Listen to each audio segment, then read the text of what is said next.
Hello everyone, कैसे हो आप सब। उम्मीद करता हूँ तैयारी आपकी बहुत अच्छी चल रही होगी।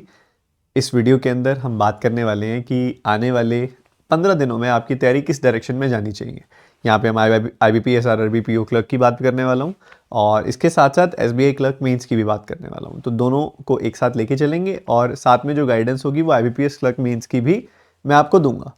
ये वीडियो जो होने वाली है बेसिकली प्राइमरली हमारी दो पार्ट्स में होने वाली है, जिसमें सबसे पहले मैं RRB PO के 15 डेज प्लान के बारे में बात करूंगा।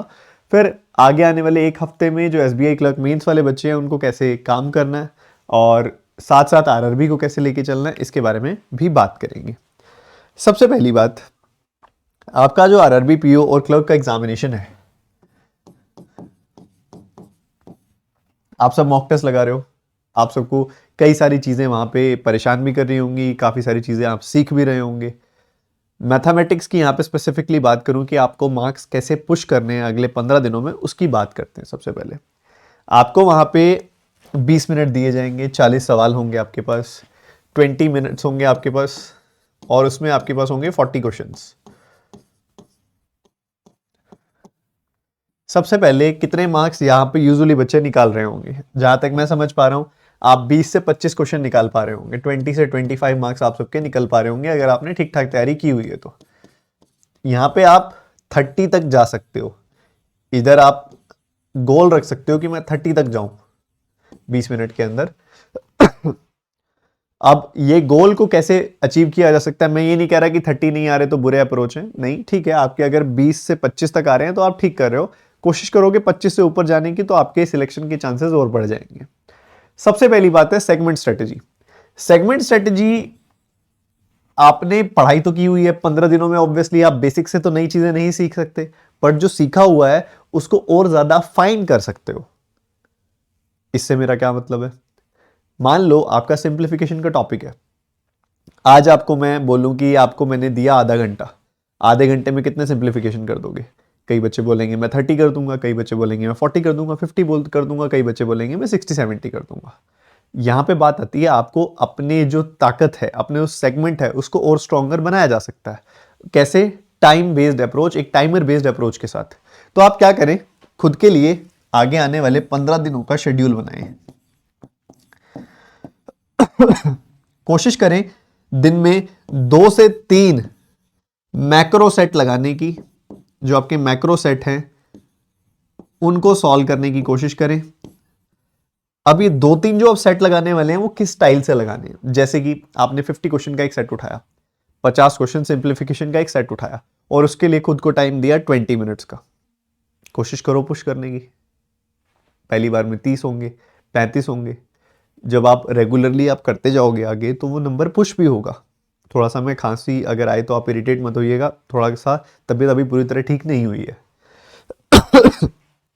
हाँ जी, तो आप 2 से 3 सेट लगाओ दिन में। कभी आप सिंप्लीफिकेशन का लगा रहे हो, कभी अप्रॉक्सीमेशन का लगा रहे हो, कभी नंबर सीरीज का लगा रहे हो, कभी क्वाड्रेटिक का लगा रहे हो, कभी अर्थमेटिक का लगा रहे हो। अर्थमेटिक में आप मान लीजिए 50 क्वेश्चन की अर्थमेटिक आप लेकर बैठे और 50 क्वेश्चन की अर्थमेटिक के लिए आपने खुद को टाइम दिया 40 मिनट का या 30 मिनट का या 35 मिनट का टाइम दिया। आपने कोशिश की अपनी लिमिट्स को पुश करने का। अब आप उसको ऑब्वियसली 50 क्वेश्चन नहीं कर पा रहे, 40 कर पा रहे हो, अगली बार 42 कर पा रहे हो, उससे अगली बार एक क्वेश्चन और एक्स्ट्रा कर पा रहे हो, अपनी लिमिट्स को पुश करके अपने सेगमेंट को स्ट्रॉन्ग बना रहे हो। जब आपके वन लाइनर्स, DI और अर्थमेटिक 3 अलग अलग सेगमेंट्स पे आप ढंग से काम करोगे टाइम बेस्ड अप्रोच के साथ अपनी स्पीड को पुश करते हुए, तो इंप्रूवमेंट इंप्रूवमेंट आएगी। और जब ये इंप्रूवमेंट आएगी तो ऑटोमेटिकली आपके जो ये मार्क्स हैं वो एक एक नंबर से, 2-2 नंबर से पुश होने लगेंगे, बढ़ने लगेंगे। तो आपकी सेगमेंट स्ट्रेटेजी सबसे पहले जो मैंने आप सभी के सामने रखी है कि आप सेगमेंट वाइज प्रैक्टिस करो। एक नंबर, बड़ा नंबर लो जो आधे से आधे घंटे, 30 मिनट्स, 40 मिनट्स में आप कर सकते हैं। उससे थोड़ा ज्यादा क्वेश्चंस दो खुद को, उससे थोड़ा बड़ा टारगेट दो। आपको लगता है कि आप अर्थमेटिक के 30 क्वेश्चंस को करने के लिए 30 मिनट दे सकते हो, 30 मिनट में कर लोगे आप 30 क्वेश्चन, तो आप खुद को टारगेट ही 20 मिनट का दो, ताकि आप अपनी कैपेसिटी, अपनी एफिशिएंसी को और पुश कर सको। इससे आपके मार्क्स ओवरऑल आप देखोगे आगे आने वाले एक हफ्ते बाद, 10 दिन बाद आप देखोगे कि बेटर होने लग जाएंगे। अगली बात, इस चीज को बहुत अंडर एस्टिमेट करते हैं बच्चे। आपके काफी सारे ऐसे टॉपिक होंगे जो अभी उतने अच्छे से रिवाइज नहीं हुए होंगे। किसी का सिंपल इंटरेस्ट, कंपाउंड इंटरेस्ट, किसी का प्रोबेबिलिटी, किसी का मिक्सर्स एंड एलिगेशन, किसी का प्रॉफिट एंड लॉस। ये जो रिवीजन छोड़ के बैठे हो ना पेपर में, उसी चैप्टर के सवाल में 2-2.5 मिनट लगा के आ जाओगे। सच बता रहा हूँ मैं, ये इसको अंडर एस्टिमेट मत करो। रिवीजन इकलौती एक ऐसी चीज़ है जिसको ढंग से किया जाए तो ये 20 से 25 नंबर के बीच में जो बच्चे बैठे हैं ना, उनको 27-28 तक ले जा सकती है, या फिर कई बच्चे जो 20 से नीचे बैठे हैं, रिवीजन उनको 20 से ऊपर ला सकती है। एक अच्छी रिवीजन बहुत वैल्यू रखती है। आपके क्वेश्चन में जो सोचने का समय होता है उसको कम करती है। जो क्वेश्चन पढ़ते हो और फिर सोचने लगते हो ना कि यार इसके अंदर क्या किया जाए, वो जो टाइम लगता है सोचने का, उसको कम करती है रिवीजन। तो इसको अंडर एस्टिमेट मत करो। जो चैप्टर कमजोर पड़े हैं उनको ढंग से 2 बार एटलीस्ट रिवाइज करो। अब आगे आने वाला समय है आपका, आपकी सिटिंग, आपकी मॉक टेस्ट की आदत, वो एग्जामिनेशन के माहौल को खुद में सेटल कर देने की, उस एग्जामिनेशन के माहौल को खुद में अच्छे से समा देने की, उस आदत को बना लेने की, ये समय है उस चीज़ का। अगर आप उस चीज़ को सही से नहीं करोगे, एग्जामिनेशन में आपको डर लगेगा, टाइमर का डर लगेगा, उस माहौल का डर लगेगा, आदत नहीं बनेगी। वो आदत बनानी है डेली। अब आगे आने वाले 15 दिनों में डेली एक मॉक टेस्ट लगाना है, डेली एक मॉक टेस्ट लगाना है। चौथी चीज, देखो रीजनिंग और क्वांट, अब आप ना ज्यादा इस पे लोड मत लीजिए कि आपने बहुत कोशिश कर ली, आप नहीं ले पा रहे 22-23 नंबर से ऊपर, कोई दिक्कत नहीं है। आपके पास 40 मिनट रीजनिंग में भी तो है, सॉरी 25 मिनट रीजनिंग में भी तो है, 40 सवाल रीजनिंग में भी तो हैं, तो 25 मिनट्स आपके पास रीजनिंग में है, 40 क्वेश्चंस आपके पास रीजनिंग में है। आप वहां पुश कीजिए। जो नुकसान आप यहाँ पे कर रहे हो, 4-5 नंबर यहाँ पे नहीं निकाल पा रहे हो, वहां 4-5 नंबर एक्स्ट्रा निकाल लो। आपको प्रीलिम्स में अपनी ताकत पे काम करना है। आपको ताकत उसने खुद दे दी है, एक्स्ट्रा टाइम देकर। वहां पे 25 मिनट दिए, यहाँ 20 मिनट दिए, तो वहां 5 मिनट एक्स्ट्रा दिए। जो 5 मिनट एक्स्ट्रा दिए उसका फायदा उठाओ, वहां पे अपनी लिमिट ज्यादा पुश करो। वहां पे आप कोशिश करो कि 40 में से 35 सवाल तक मैं लगा के आऊंगा, और काफी बच्चे कर रहे हैं। मैं कोई अनरियलिस्टिक बात नहीं कर रहा हूं। 40 में से 35 क्वेश्चंस भी रीजनिंग में बच्चे निकाल रहे हैं, तो आप 35 वहां निकाल लो, 25 यहां निकाल लो, आपका बहुत प्यारा स्कोर बन जाएगा। पुश तो करो, खुद की आदत तो बनाओ, उस चीज का फायदा तो उठाओ जो लिबर्टी उसने दी है आपको। तो ये बैलेंस करना बहुत ज्यादा इंपॉर्टेंट है। तो आगे आने वाले दिनों में मुझे प्रॉमिस करो कि जो मैंने 4 चीजें आपको ये बताई हैं, इसको ढंग से आप फॉलो करोगे और अपनी तैयारी बेटर बनाओगे। इसके बाद अब मैं आगे बढ़ने वाला हूँ, आपसे बात करने वाला हूँ SBI क्लर्क मेंस, जिसमें 50 सवाल आपके सेक्शन ऑफ पॉइंट में आने वाले हैं, 50 मार्क्स जिसके आपको मिलने वाले हैं, और 45 मिनट्स होंगे।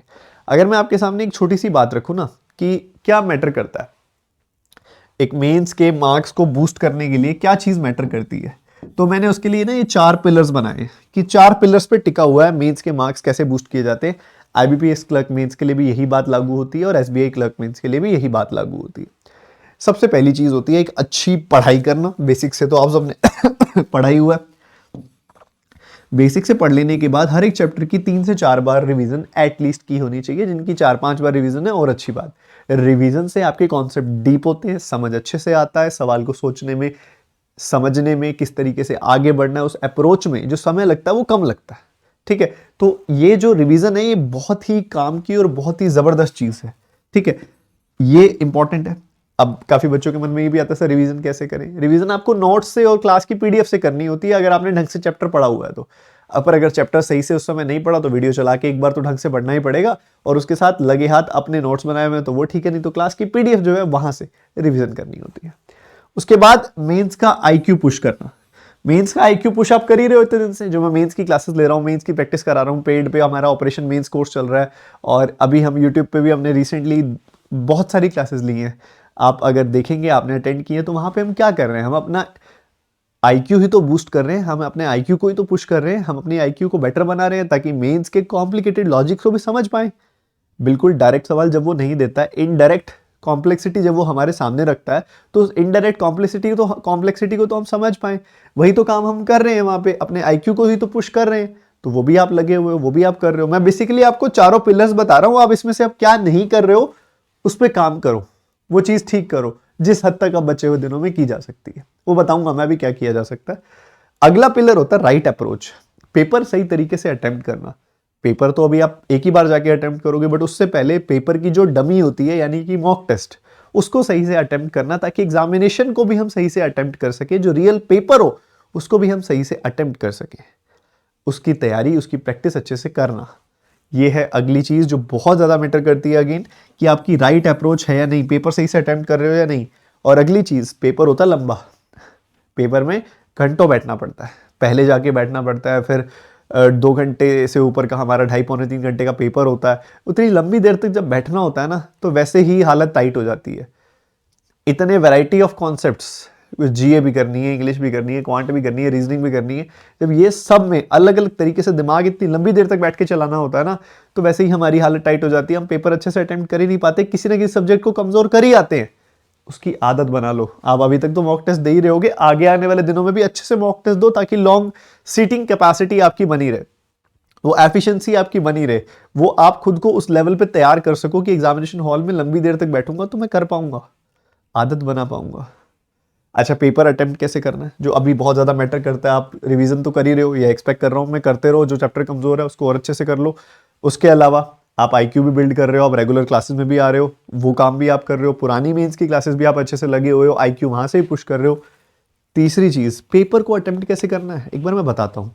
जैसे पेपर आपका खुलेगा, क्वांटिटेटिव एप्टीट्यूड सेक्शन जैसे ही आपके सामने खुलेगा, आपके 50 सवाल होंगे, 45 मिनट आपको दिए जाएंगे। स्टेप नंबर 1 बहुत ज़्यादा ज़रूरी है और बहुत अच्छे से मैटर करता है। बहुत ज़रूरी है कि आप पेपर को एनालाइज करो, क्वेश्चन नंबर 1 से लेके क्वेश्चन नंबर 50 तक जाओ और हर एक सवाल को बड़ा ढंग से देखो। 2-2.5 मिनट आप अपने ढंग से इन्वेस्ट करो। आपके सामने आपके पास जो एक व्हाइट कलर की शीट होगी, उस पर आप क्वेश्चंस लिखते जाओ जो आपको आसान लग रहे हैं और जो लग रहा है मैं कर सकता हूं पहले राउंड में, पहली बार में, पहले राउंड में जो मैं कर सकता हूं। जैसे मान लीजिए आपको 3 से लेके 5 तक क्वेश्चन आसान लगे तो वो लिख दिए। फिर आपने देखा 11 से लेके 11-12 क्वेश्चन ईजी है। फिर आपने देखा उसके बाद 17-18 क्वेश्चन ईजी है तो वो भी लिख दिया। फिर आपने देखा 20 से 25 तक एक ऐसा सेट है जो निहायत ही आसान है, जो इन सब से ही आसान है, तो उसको यहां लिख दिया 20 से 25। ये वाले मैं पहले करूंगा, उससे पहले करना है तो यहां लिख दिए। तो एक बार आपने जो आपको बहुत ज्यादा डुएबल लग रहे हैं वो आपने सबने लिख दिए। अब कई बच्चे लिखने में विश्वास रखते हैं, कई बच्चे मार्क फॉर रिव्यू करने में विश्वास रखते हैं। मैं ज्यादा ध्यान देता हूं इस पे, मेरे को ज्यादा सही ये लगता है। ठीक है, तो आपको एक सीक्वेंस भी पता लग जाता है कि पहले आइडियली क्या अटेम्प्ट करना चाहिए, बाद में आइडियली क्या अटेम्प्ट करना चाहिए। तो आपको एक सिस्टम समझ आ जाता है, एक स्ट्रक्चर समझ आ जाता है। आपका राउंड 1 तैयार हो जाता है, प्लेट में तैयार हो गया, अब खाना है बैठ के। अब आपका राउंड 1 रेडी है। राउंड 1 में आप क्या करो, सारे क्वेश्चन अटेम्प्ट कर दो। फिर आता है राउंड 2। राउंड 2 में अब आपने वो वाले क्वेश्चन को टच करना है सिर्फ, जो लग रहा है कि अगर मैं पढ़ूंगा, कोशिश करूंगा तो इसका लॉजिक क्रैक कर पाऊंगा। जो पढ़ के बिल्कुल ही नया लग रहा है, जो पढ़ के बिल्कुल ही अटपटा लग रहा है, जो पढ़ के देख रहा है यार ये तो ऐसा तो कुछ अजीब ही है, पढ़ के दिख रहा है कि बहुत कॉम्प्लेक्सिटी है, नहीं है राउंड 2 के लिए वो सवाल, उसको राउंड 2 में नहीं करना।